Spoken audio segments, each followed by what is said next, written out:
حضرت صالح علیہ السلام کی قوم کو کہ ان لوگوں نے پوری زندگیاں بتا دی پتھروں میں. یہ باہر نہیں رہتے تھے, باہر گھر نہیں بناتے تھے, ہر کوئی ایک ایک پہاڑ لیتا تھا اور اس کو پورا تراشتا تھا.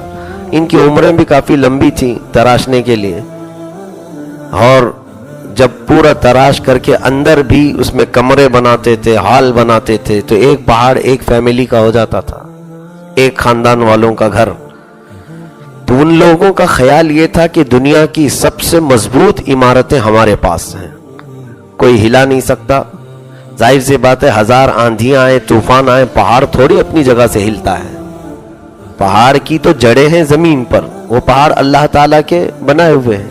تو تین طرح کے عذاب ان کو معلوم تھے حضرت صالح علیہ السلام کی قوم کو. تو انہوں نے کیا پلان بنایا, اگر پتھر کا عذاب آئے گا تب بھی ہم سیف ہیں, اگر ہواؤں کا عذاب آیا تب بھی پہاڑ کو تو ہوا اڑا نہیں لے جائے گی, پانی کا عذاب آیا تو بھی پانی پہاڑوں کے اوپر نہیں آئے گا.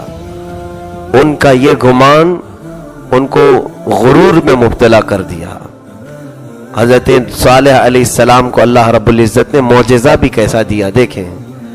پہاڑوں کے وہ فنکار لوگ سب صالح علیہ السلام سے پوچھنے لگے, کیا تم اللہ کے نبی ہو, اللہ کی طرف سے آئے ہو, تو کوئی عجیب و غریب چیز تم دکھا سکتے ہو. ہم تو پتھروں کو تراش کر کے پورے گھر بنا لیتے ہیں, ہمارے پاس کاریگری کے فن ہیں, تم کیا کر سکتے ہو. رب تبارک و تعالیٰ نے حضرت صالح علیہ السلام کو حکم دیا کہ فلاں پہاڑ کی ایک چٹان کے پاس آپ کھڑے ہو جائیں اپنی قوم کو لے کر.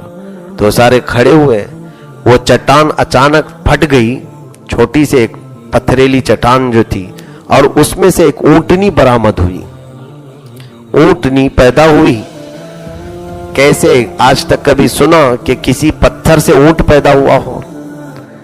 لیکن اللہ تعالیٰ نے پیدا کیا. ہر چیز کو اللہ تعالیٰ جوڑے سے بناتا ہے, لیکن دنیا میں کچھ عجائبات ہیں قدرت کے جس کے لیے یہ جوڑوں کی کوئی ضرورت نہیں پیش آئی. جیسے صالح علیہ السلام کی اونٹنی پتھر سے پیدا کی گئی.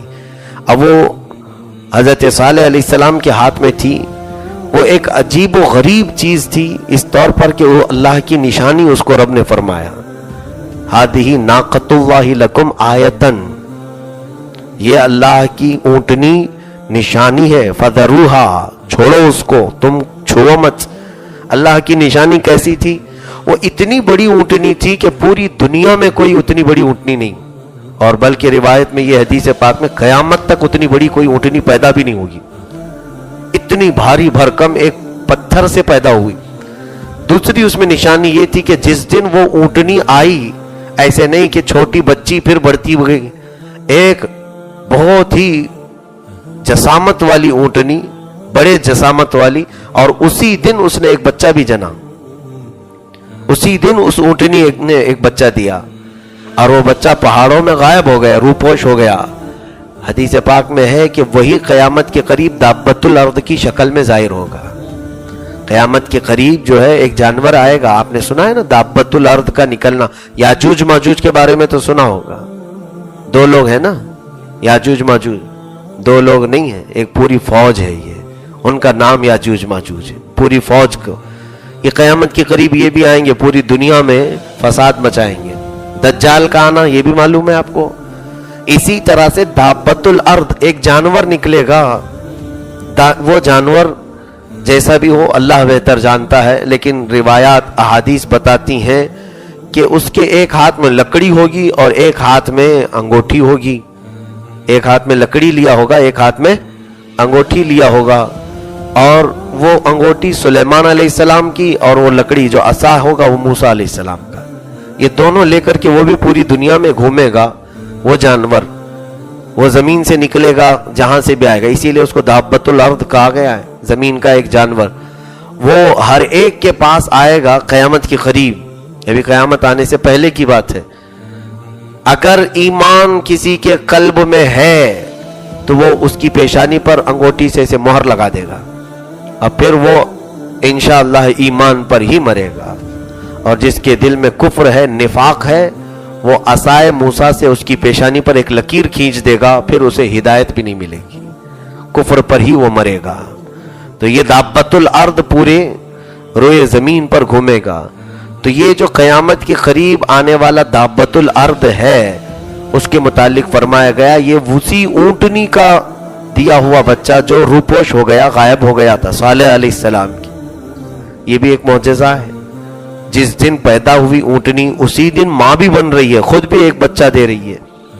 اور اس کے علاوہ اس اونٹنی کی خاصیت یہ تھی کہ پورے گاؤں کا پانی ایک ہی دن میں پی جاتی تھی. پورے گاؤں میں جتنا بھی پانی ہے ایک دن میں پورا صاف کرتی تھی، لیکن روز نہیں پیتی تھی. ایک دن پانی بھر جاتا تھا، گاؤں والوں کے لیے چھوڑ دیا جاتا تھا، قوم صالح کے لیے. پھر ایک دن اونٹنی کے لیے. اللہ نے قانون ایسا بنایا ان کے لیے کہ فَذَرُوهَا تَأْكُلْ فِي أَرْضِ اللَّهِ وَلَا تَمَسُّوهَا بِسُوءٍ فَيَأْخُذَكُمْ عَذَابٌ قَرِيبٌ. اللہ نے فرمایا اس کو برائی سے پکڑنا مت، اس اونٹنی کو کوئی اس کو نقصان نہ پہنچائے، اللہ کی نشانی ہے، ورنہ ان قریب تم پر عذاب آئے گا. صالح علیہ السلام کی قوم وہ دیکھتی تھی کہ یہ اونٹنی تو پورا ہی چک جاتی ہے، ہمارے پانی ہی ختم کر جاتی ہے. وہ اتنی جسامت والی تھی کہ سارا پانی وہ نگل جاتی، لیکن ایک دن پانی چھوڑ بھی دیتی گاؤں والوں کو. لیکن ان لوگوں کو صرف پانی پینے کا اندازہ ہے، معلوم ہے، لیکن اس کی ایک اور خاصیت یہ تھی کہ وہ اونٹنی دودھ اتنا دیتی تھی کہ پورے گاؤں والے پی جاتے پھر بھی بچتا تھا. کئی ہزار لوگ تھے اس گاؤں میں، صالح علیہ السلام کی قوم میں کئی ہزار لوگ، صرف ایک اونٹنی کے دودھ سے کئی ہزار لوگ سیراب ہوتے تھے، اتنا دودھ بھی دیتی تھی. لیکن ان جاہلوں نے، وہ جو نافرمان قوم تھی، انہوں نے یہ کہا کہ یہ اونٹنی کو ختم کرنا ہوگا، اس کی وجہ سے ہمارا پانی بڑھتا نہیں، پانی کی شدید قلت ہو جاتی ہے ایک دن، اور پھر ہماری کھیتیاں سوکھتی ہیں. اللہ رب العزت کی طرف سے یہ بھیجی گئی اونٹنی تھی، اس کی وہ عزت کرتے. لیکن انہوں نے کیا کیا؟ فَعَقَرُوهَا، اس کو ان لوگوں نے ذبح کر دیا. اور اس کے بعد جیسے حضرت صالح علیہ السلام کی اس اونٹنی کو انہوں نے ذبح کیا کسی دن، اللہ رب العزت کا عذاب آیا. صالح علیہ السلام کو حکم ہوا کہ آپ یہاں سے نکل جائیں. اب دیکھیں ان کے غرور کو اللہ نے کیسے پانی میں ملایا. ان کو کیا غرور تھا؟ عذاب اگر آ بھی گیا تو پتھر کا آئے گا، ہم آلریڈی پتھروں کے پہاڑ کے اندر ہیں، کیا نقصان ہوگا. پانی کا اگر آیا تو ہم بہت اونچائی پر ہیں، پہاڑ کافی اونچائی پر تھے. ہوا کا اگر آیا تو ہم تک ہوا کچھ نہیں کر سکے گی، ہم اندر ہیں. جب ان کو عذاب خداوندی سے ڈرایا گیا تو بھی وہ ہنس کر کے چلے گئے اپنے اپنے گھروں کے اندر. جب صالح علیہ السلام اس قوم سے نکلے تو اللہ تبارک و تعالی نے ایک فرشتے کو بھیجا. وہ فرشتے نے آ کر ایک ایسی چیخ ماری، آواز، کہ اس کی آواز کی ہیبت اتنی تھی کہ سب کے کان پھٹ گئے اور ان کے جسموں سے بہت ہی سڑن اور بدبو نکلی. وہ پورے پہاڑوں کی دیواریں اندر سے ہل گئی. آپ کو معلوم ہونا چاہیے کہ آواز کے اندر بہت پاور ہوتا ہے. جتنے بم بلاسٹ وغیرہ کیے جاتے ہیں کس چیز سے ہوتے ہیں؟ صرف ہائی پاور کی جو آواز اس کے اندر ہوتی ہے. بہت زیادہ اگر کسی چیز میں آواز ڈالی جائے تو وہ آواز بھی ہلاکت کا ذریعہ بن سکتی ہے. اب فرشتے نے جو چیخ ماری وہ اللہ تعالیٰ کی طرف سے تھا. ایسی سخت ترین وہ آواز تھی کہ سب کے کان پھٹ کر کے ان کے بھیجے باہر آئے، اور ساری قوم سمود ایسے ہلاک ہو گئی کہ وہ اپنے اپنے بنائے ہوئے گھروں کے اندر ہی ہلاک و برباد ہو گئے. جو انہوں نے برسوں سے تراشے تھے پہاڑوں کو، انہی پہاڑوں کے اندر وہ مرے رہ گئے ہیں.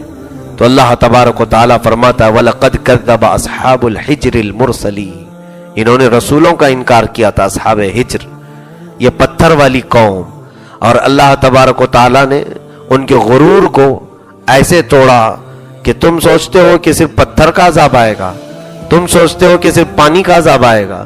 رب تبارک و تعالیٰ جہاں چاہے جیسا چاہے تمہیں عذاب میں گرفتار کرے گا. رب ذوالجلال قادر مطلق ہے، اس کی پکڑ سے کوئی بچ نہیں سکے گا.